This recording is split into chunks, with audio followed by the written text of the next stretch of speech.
Olá, você que acompanha o 7 Notícias Agrícolas, estamos de volta com os acompanhamentos de mercado aqui do site e dessa vez a gente vai falar sobre açúcar e etanol. Né? A gente vê que ao longo dessa semana o açúcar teve aí um rally chegando a 15 cents, né? Firmando esse patamar e a gente vai entender os principais motivos. Exatamente nesse momento o açúcar está aí no patamar de 15 cents com 50. E vamos entender quais são os fundamentos, então, que fazem com que o açúcar esteja aumentando o seu preço aí, né? Será que vai ser a próxima bola da vez, como a gente vê com o milho, a soja e outras commodities? Será que isso vai acabar repercutindo também no açúcar, uma escalada de preços? Vamos entender esse cenário com o Maurício Murucci, analista das safras e mercado. Maurício, seja bem-vindo ao site Notícias Agrícolas. Olá, muito boa tarde, obrigado pelo convite. Bom, Maurício, vamos tentar entender primeiro, né, o que levou a essa escalada, a esse rally no preço do açúcar. Quais que são os principais fundamentos? E aí a gente vai elencar um a um depois. Mas qual que é a sua primeira explicação para o que está acontecendo no mercado de açúcar nesse momento?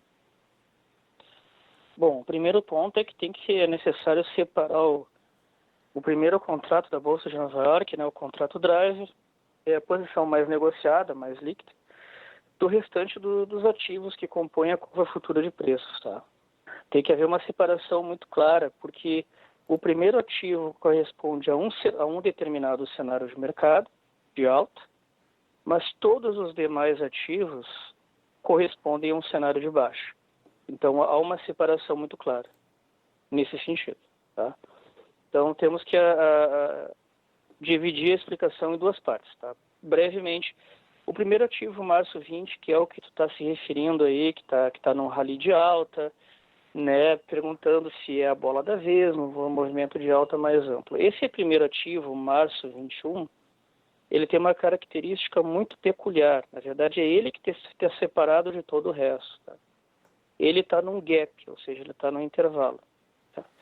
Intervalo entre o final da safra do Brasil, tá? Do centro-sul do Brasil, e o início da safra nova da Índia, ou da Ásia, que daí pega Tailândia, Filipinas, Paquistão, todo aquele pessoal lá.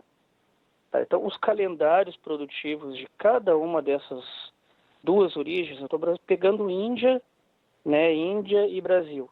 Tá, o calendário produtivo dessas duas origens está num hiato de disponibilidade de oferta. Ou seja, o Brasil tem pouca disponibilidade de oferta nova porque está terminando a sua safra. Na Ásia, vide basicamente Índia e Tailândia, tem pouca disponibilidade de açúcar da safra nova porque eles estão recém no início da safra.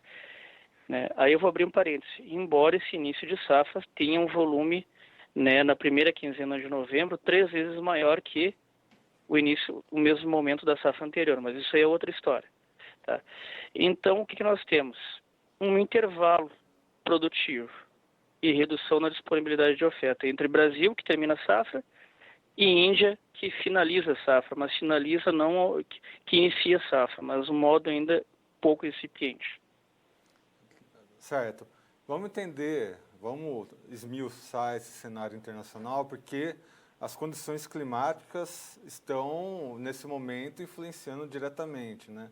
Tem condições climáticas adversas acontecendo lá na Tailândia, que acabou estremecendo ali a safra, que pode acabar influenciando também. E também aconteceu o furacão Iota, que pegou a Guatemala, que também é um fornecedor aí de cana-de-açúcar. O que essas condições climáticas trazem nesse momento de preocupação e de perspectiva para o mercado futuro? Basicamente, olha, nós não vemos um mercado de risco climático em evidência, tá? Nós não vemos isso aí.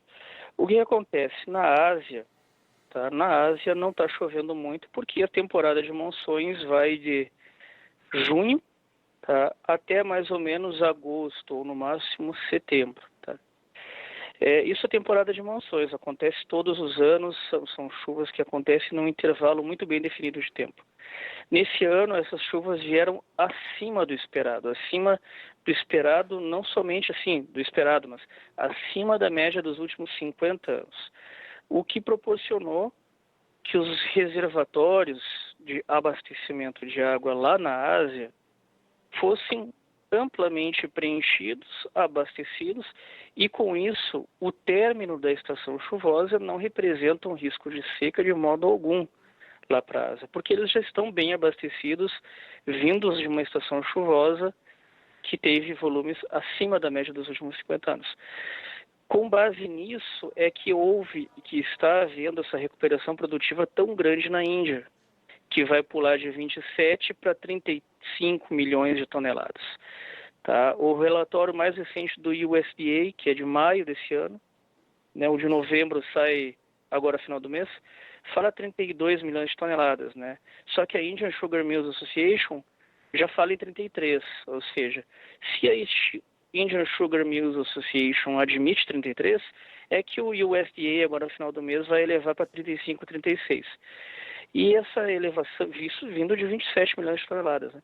E essa elevação toda, ela é de chuva favorável à produção, né? E de reservatórios bem abastecidos. O mesmo a gente diz para a Tailândia, né? Que o mercado todo tem comentado que tem uma seca na região, que vai quebrar canavial, mas aí foi como eu disse, há registros de todas as estações meteorológicas, de todos os escritórios meteorológicos internacionais, principalmente os da Ásia, sobre as temporadas de monções desse ano que vieram acima da média. Então, a pergunta que fica, como a Tailândia, que se situa na Ásia, vai ter uma seca, se a temporada de monções, claro que incidem principalmente na Índia, evidentemente, mas ela também incide nos países do arredor ali, né? Então, como que esse país ele vai estar numa seca se as monções vieram acima da média dos últimos 50 anos? Com base nisso, ainda em maio, o relatório do USDA falava que a quebra de 8 milhões de toneladas, que a quebra que reduziu a safra a 8 milhões de toneladas, seria em parte recuperada para 12 milhões de toneladas. Lembrando que antes de a produção ter caído a 8 milhões, ela era de 13 para 14, e agora vai se recuperar até 12. Não se recuperou plenamente, evidentemente, mas praticamente em sua quase integralidade. Né? Na Guatemala, a ocorrência do furacão que você comentou ali, ele também não representa nenhum risco ao cenário internacional de açúcar, porque a Guatemala ela não tem um volume de produção tão grande assim, ela não é um dos principais players internacionais. A América Central sequer é um dos principais players internacionais do açúcar. Eles têm a sua produção, eles têm seus canaviais, o seu nível de oferta, evidentemente eles têm, evidentemente foi prejudicado com o furacão, mas isso não quer dizer que vai acontecer uma quebra internacional por conta da Guatemala. Não aconteceria sequer se fosse na América Central toda prejudicada, né? Porque eles não têm tanto canavial assim. Não é uma origem produtiva tão em larga escala como é o Brasil, como é a Índia e como é a Tailândia. São esses três países que definem o mercado de açúcar internacional, que define Nova York. É Índia, Tailândia e Brasil.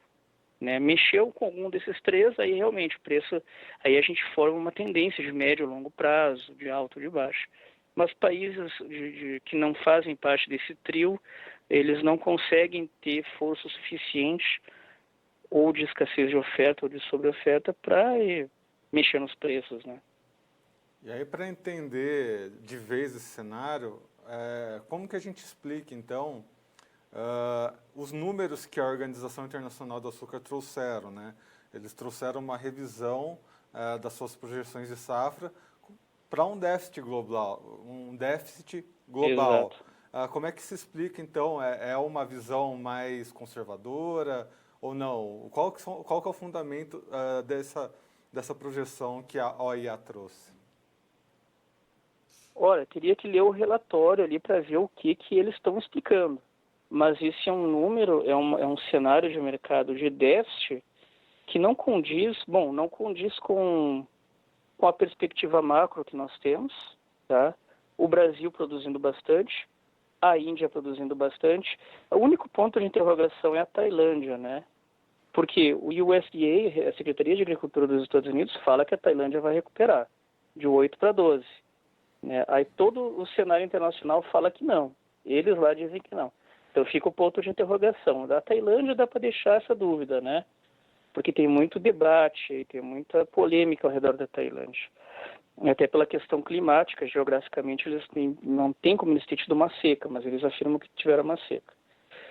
Então, assim, a única explicação que dá para dizer, isso sem colocar a questão dos efeitos do coronavírus ainda, né, que impactam na demanda internacional, impactam na economia. Ao mesmo tempo, né, impactam negativamente na demanda e na economia. Ao mesmo tempo em que a oferta está aumentando. Então, a gente tem um cenário onde se produz mais e se consome menos por conta de uma crise originada da pandemia.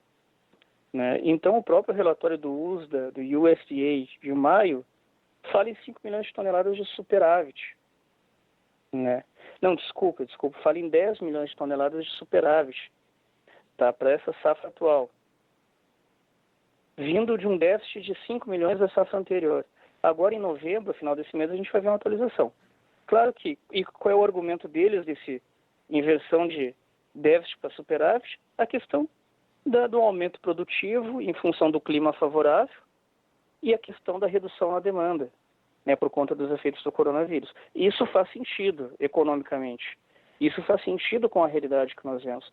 Agora, tem o relatório, se eu não me engano, do início dessa semana, como você falou, da Organização Internacional do Açúcar, falando exatamente ao contrário, falando num déficit.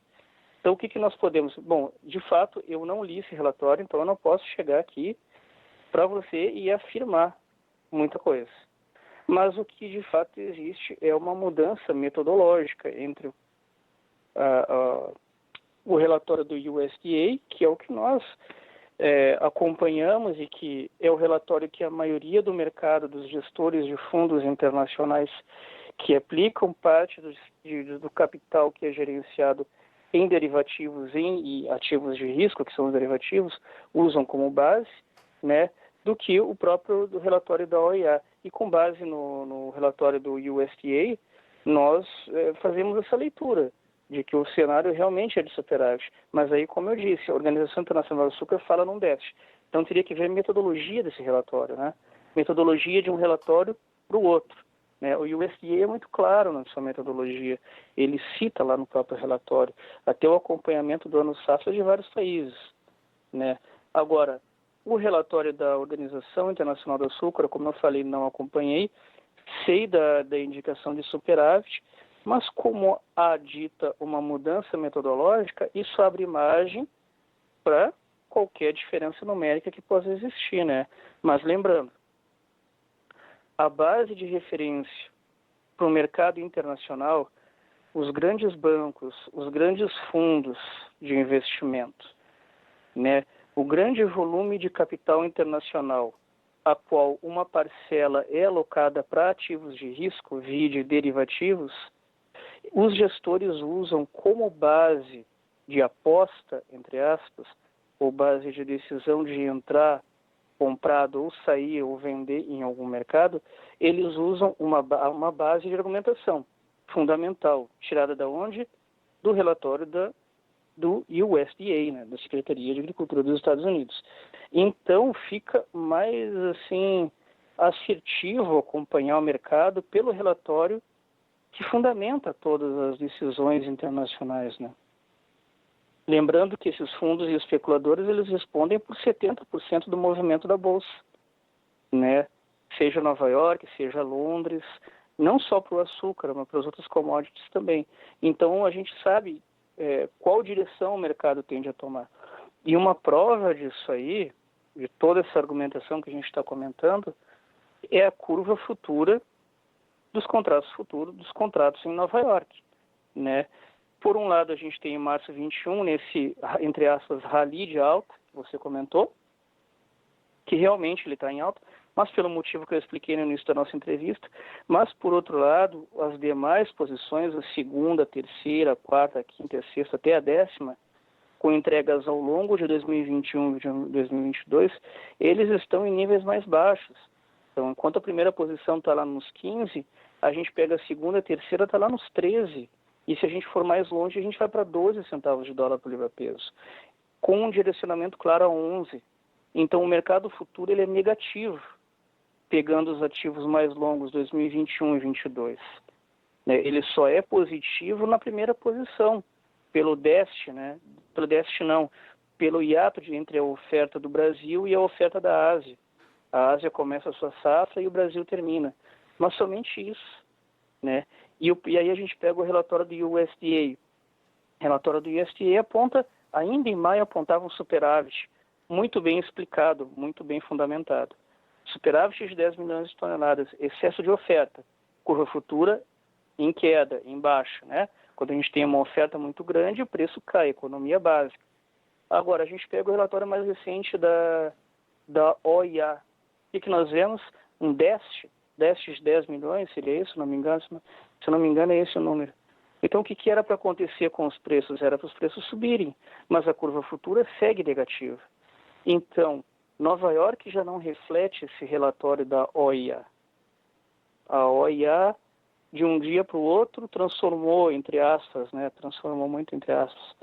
um mercado superavitário em 10 milhões de toneladas, segundo o USDA, em um mercado deficitário em 10 milhões de toneladas.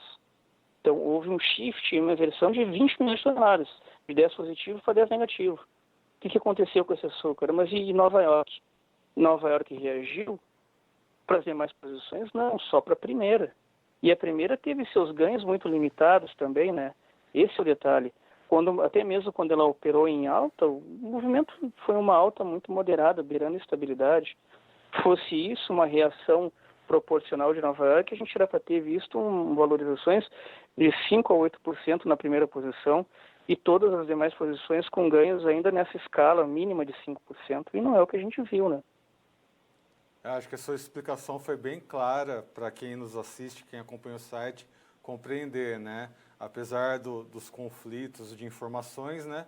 Os números são de fato maiores do que os argumentos. Eu acho que isso ficou bem claro na sua explicação. Obrigado, Maurício. Ficou muito bem explicado para quem está nos acompanhando.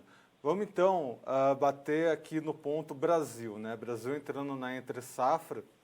A gente teve uma safra muito boa, com preços muito bem remuneradores, mas aí a gente entra nessa preocupação, né? Principalmente com relação à competitividade no mercado interno, porque a gente entra nesse período de entre-safra. Quais que são as perspectivas da próxima safra, né? A gente teve um ano complicado, né, com relação ao clima, que provavelmente possa afetar o ano que vem, né? Para essa safra o clima foi muito bom, mas há essa perspectiva de que o calor que a gente está passando, essa seca que a gente passa, possa afetar a próxima safra. O que você pode falar nesse meio tempo que a gente tem aí para a próxima safra? Tá, essa versão ela é muito comum entre relatórios aí de entidades representativas de classe, tá? De que o clima foi seco, houve danos, né? Não é o que a gente está vendo muito. Primeiro ponto que a gente quer destacar. Entre junho, começou em junho, tá? Entre junho a outubro, realmente choveu muito pouco no Centro-Sul. Isso é um fato. Mas aí a gente tem que tomar cuidado com a falácia, né? E essa falácia que eu digo é desses relatórios de entidades representativas de classe, não são de outras consultorias, é de entidade representativa de classe. O que é uma falácia? Uma falácia é um argumento que parece ter uma lógica, aparentemente a gente fala, tem uma lógica, parece correto, mas se a gente for estudar ele, a gente vai ver que ele não tem uma lógica tão assertiva assim. Isso é uma falácia, isso é uma figura linguagem do direito, tá? Da parte jurídica. Existem vários tipos de falácia, mas óbvio que eu não vou entrar aqui, não é esse o ponto. Mas esse é o conceito de falácia, uma coisa que parece ter uma lógica, mas no fundo não tem. Onde é que eu quero chegar? De fato, a argumentação de que choveu pouco no Centro-Sul, né, durante a safra. Geralmente, e de fato choveu pouco mesmo. De junho a outubro não choveu quase nada. Isso em si é uma verdade, choveu pouco. O problema é que essa já é uma estação seca no mercado. Já é uma estação seca nessa região, no Centro-Sul. Né? A estação chuvosa do Centro-Sul é o verão, é a partir de novembro. Então vai de novembro, né, final de novembro, até mais ou menos março, abril. É a parte chuvosa, é onde historicamente chove. E de maio até mais ou menos outubro é onde não chove. Então a gente não pode dizer que dizer assim, ó, que choveu pouco durante a estação seca e que isso vai prejudicar os canaviais. Não tem muito sentido. Além do mais, a gente não pode jamais esquecer que a grande porção, uma ampla maioria dos canaviais do centro-sul do Brasil são de grandes grupos sulco-alcooleiros. E esses grupos têm irrigação mecanizada para corrigir essa falta de umidade no solo que já é esperada na estação seca. Tá? Esse é um grande detalhe. Então, por conta desses dois argumentos, a gente não vê um risco climático no Centro-Sul. Claro que houveram as queimadas. Houveram sim as queimadas. Mas as queimadas foram mais lá no extremo do Centro-Oeste, né? No Pantanal, né? Naqueles estados mais distantes do Centro-Oeste. Houveram algumas coisas residuais perto da fronteira de São Paulo, mas não ao ponto de danificar os canaviais e provocar uma quebra na safra que vem, né? Aí projetando já a safra que vem, tá? Qual é o perigo da safra que vem? A que perigo a safra que vem está exposta? É que chegue a estação chuvosa e não chova. Esse é o perigo. Mas o que a gente vê agora nos mapas do INMET? O INMET ele é muito bacana, assim, ele faz um serviço muito valioso ao mercado com aqueles mapas de anomalia, de chuva e de temperatura. Mas a gente pega esses mapas de anomalia. O que a gente vê nesses mapas de anomalia? Ele mostra o quanto vai chover abaixo ou acima da média para aquela época do ano. Então a gente pega o mapa de anomalia de novembro, dezembro, a gente vê chuvas no cinturão produtor do Centro-Sul, que é aquela parte ali oeste de São Paulo, lá na fronteira com Goiás, Mato Grosso do Sul e sul de Minas, né? Aquele oeste de São Paulo, Ribeirão Preto, lá aquela região mais ao oeste e ao norte, né?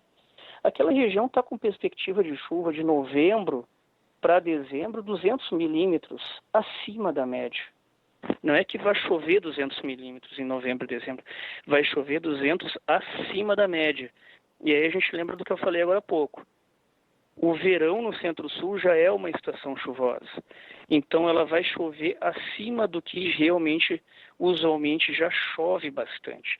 Então, essas regiões, onde existe 70% dos canaviais do Centro-Sul, esses 70% vão estar cobertos por chuva entre novembro e dezembro, 200% acima da média, que já é uma média chuvosa. Né? Então a gente está longe de uma seca, de uma estiagem, né? Isso novembro, dezembro. Para janeiro, a gente está numa situação ali, segundo os dados do IMET, os mapas do IMET, um padrão de 50 a 100 milímetros abaixo da média. Realmente, janeiro vai chover pouco. Mas já vai ter chovido bastante em novembro, agora novembro tem chovido. O Notícias Agrícolas cobre o parte climática, eu acompanho também. Então vocês mesmos têm reportado vários períodos de chuva, né? No Centro-Oeste, no Centro-Sul, né? Então, novembro, dezembro chuvoso, tudo bem, em janeiro não vai chover muito, mas não quer dizer que se não chover em janeiro, se chover em janeiro pouca coisa, não quer dizer que vai quebrar a próxima safra. Porque já vai ter um equilíbrio hídrico lá de novembro, dezembro já regular. Agora, fevereiro, março e abril eu não tenho mapa ainda. Mas com base nessa primeira metade da entre-safra, a gente vai ver, porque primeiro a gente pega novembro, dezembro e janeiro, que a gente já tem, né? Então, a primeira metade da entre-safra, a gente já vê que ela é equilibrada. Tem 2 períodos com chuva acima da média e um só sem chuva, que é janeiro, mas dá um equilíbrio. Né? Então, nós não visualizamos que a próxima temporada do Centro-Sul 21, 22 seja uma temporada de quebra de safra, como tem sido dito por entidades representativas de classe. Né? Nós não acreditamos. Não porque as safras e mercados está chutando alguma coisa. Nós temos esses mapas do INMET, que são dados estatísticos, né? Existe uma metodologia científica, estatística e histórica por trás desses dados. Então, eles têm um nível de assertividade muito elevado. Então, com base nisso, nós traçamos essas possibilidades, né? E nesses relatórios que a gente olha por aí, representativos de classe, nós encontramos esses comentários dizendo, a safra que vem vai quebrar, está chovendo pouco, vai ter estiagem, vai ter seca, vai ter quebra. E aí não há nenhum comentário com base nesses dados científicos que já existem, né? Indicando a probabilidade a mais de chuva nas regiões produtoras. Né? Então, com base nisso, a gente não vê um risco climático também no Brasil. Complementando o que a gente falou agora há pouco de risco climático da América Central e da Ásia, né? Mais uma vez reforçando aí que os nossos internautas, nossos leitores têm que sempre ver os argumentos e ver os fatos, né? Trazendo aqui o convite do Maurício, que o nosso principal destaque aqui no site traz aí as condições das chuvas, as condições climáticas dos próximos dias. É só ali ver, né, fazer esse acompanhamento climático que a gente traz todos os dias com a nossa jornalista Virginia Alves, para ver aí os fatos acontecendo no dia a dia. Isso é muito importante. Mas, Maurício, vamos trazer aqui uma última dúvida que a gente pode trazer aqui nesse nosso acompanhamento, que é com relação à competitividade do etanol. A gente, historicamente, nesse período de entre-safra, a competitividade ela fica mais acirrada.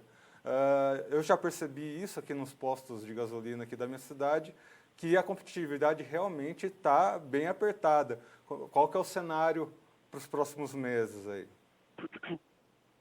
Antes de eu chegar na tua pergunta, acho que eu queria até comentar que agora eu abri o site do Notícias Agrícolas, tem ali, né, a manchete ali, INMET mantém alerta laranja para tempestade no Paraná, Centro-Oeste e áreas do Mampituba, né? Isso. E tem uma foto do mapa ali, de chuvas, imagina, tem bastante chuva prevista aí para a parte central e norte do Brasil, né? Então o próprio Notícias Agrícolas está reafirmando essa leitura de que é pouco a chance de um risco climático de curto prazo, né? Só para reforçar esse sentido, achei interessante comentar. E quanto à tua pergunta de competitividade, a situação é a seguinte: o São Paulo, que é o maior estado aí de consumo, ele tem níveis de competitividade ali um pouco saturados aí para o etanol hidratado, tá? Então, estão forçando meio a barra nesse sentido. Os dados mais recentes aí da ANP dizem que, olha só, a competitividade do hidratado frente à gasolina está cravado em 70%. Tá? Da semana passada. Tá? Isso com dados da semana passada, né? E na semana retrasada também estava em 70%. E na semana anterior à retrasada, que se eu não me engano é a 1ª de novembro, estava em 69%. Eu tenho esse dado de memória. Então, o que a gente está vendo nisso aí? A gente está vendo... Bom, a gente não está vendo um estímulo de demanda por conta do preço, né? O preço do hidratado está muito próximo da gasolina. Matematicamente ele está empatado, tá? No 0 a 0. Tanto faz para o consumidor botar gasolina ou etanol. Né? Isso aqui pelo menos 15 dias. Tá? Se a gente for mais atrás ainda, o hidratado estava lá 69%. Ele estava com uma vantagem mínima da mínima. Mas isso aí eu remeto a um outro detalhe que eu já comentei com vocês aqui numa outra oportunidade, que é a competitividade psicológica, né? Que o consumidor ele não chega com uma calculadora no posto para pegar os preços e dividir, fazer o cálculo percentual. As pessoas não se dão esse trabalho. Geralmente, quando o hidratado impacta visualmente ou psicologicamente, é quando ele está com uma relação abaixo de 65% do preço da gasolina, representando, né, 65% do preço da gasolina. Aí ele assume uma distância da gasolina. E essa distância é observada visualmente, digamos assim, sem precisar fazer cálculo. Ou psicologicamente gera uma demanda espontânea. Abaixo de 65%. Acima de 65%, aí o consumidor já vê um preço muito perto E para tirar a dúvida, ele só vai fazendo o cálculo, né? Então, por isso que é um dos motivos que ajuda a explicar por que a demanda não reage tanto. Ela até reagiu, né, de setembro para outubro, passou de 1,73 bi para 1,83 bi, né, 100 milhões de litros a mais aí de setembro para outubro. Demanda do Centro-Sul, né? Houve uma reação. Mas esse 1,83 bi de outubro está muito abaixo ainda daquele padrão que a gente via no ano passado, antes da pandemia, né?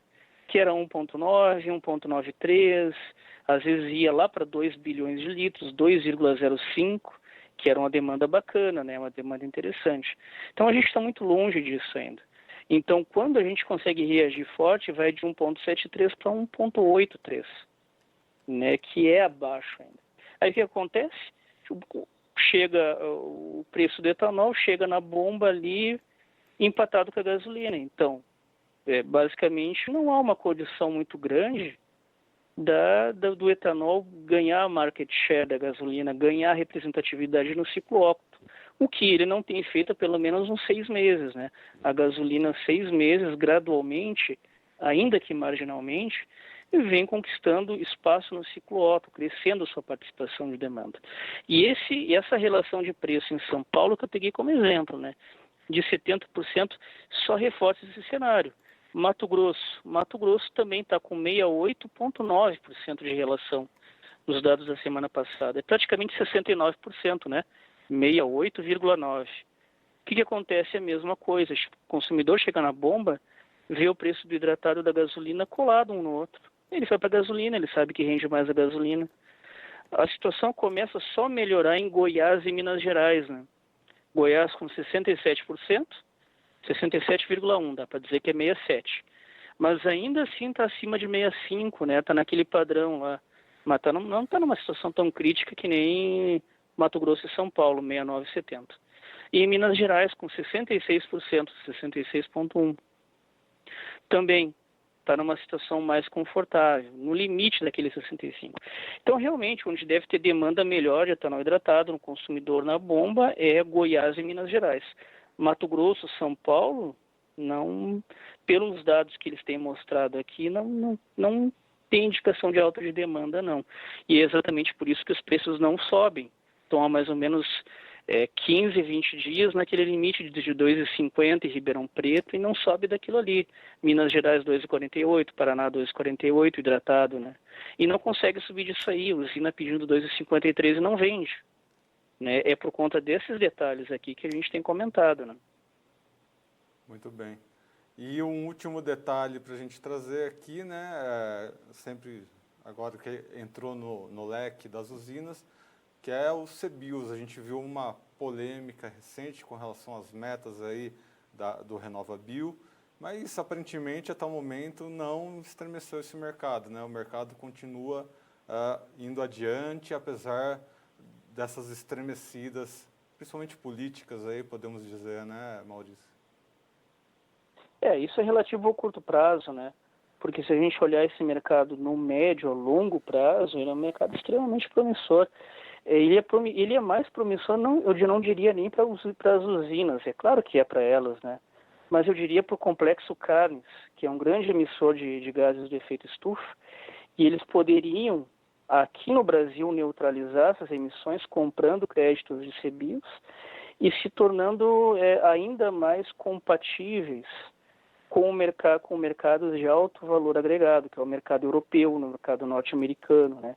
Onde os consumidores que têm uma renda mais elevada e uma preocupação maior, eles demandam socialmente esse tipo de certificação, né? De saber que o produto não é emissor, ou se é emissor, ele compensa de algum modo através desses certificados, né? Muito bem. Maurício Murucci, muito obrigado pelas suas informações. Seja sempre bem-vindo ao site Notícias Agrícolas. Eu que agradeço o convite e um grande abraço a todos.